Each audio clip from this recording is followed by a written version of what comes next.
અંકલેશ્વરના યોગેશ્વર નગરમાંથી જુગારધામ ઝડપાયું, 6 આરોપીઓની ધરપકડ. ભરૂચ આઝાદીના અમૃત મહોત્સવ અંતર્ગત ભરૂચ ક્રાઇમ બ્રાન્ચ દ્વારા જિલ્લામાં ગેરકાયદેસર પ્રવૃત્તિઓ ડામવા માટે સઘન પ્રયાસો હાથ ધરવામાં આવ્યા છે. ભરૂચ જિલ્લા પોલીસ અધિક્ષક અક્ષય રાજની સૂચના મુજબ ક્રાઇમ બ્રાન્ચે જુગારની પ્રવૃત્તિઓ પર વોચ ગોઠવી હતી, જે દરમિયાન પોલીસ સબ ઇન્સ્પેક્ટર આર.કે. ટરાણી અને તેમની ટીમને અંકલેશ્વર શહેરના ગળખોલ ચંડાલ ચોકડી પાસે આવેલા યોગેશ્વર નગરમાં એક મકાનમાં જુગાર રમાતો હોવાની બાતમી મળી હતી. આ બાતમીના આધારે મકાન નંબર 66-3 પર દરોડો પાડવામાં આવ્યો હતો.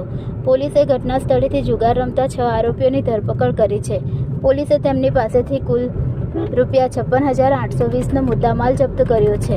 જપ્ત કરાયેલ મુદ્દામાલમાં ₹15,820 રોકડા, 6 મોબાઈલ ફોન, કુલ કિંમત ₹41,000 અને જુગાર રમવા માટે ઉપયોગમાં લેવાતા પત્તા અને અન્ય વસ્તુઓનો સમાવેશ થાય છે.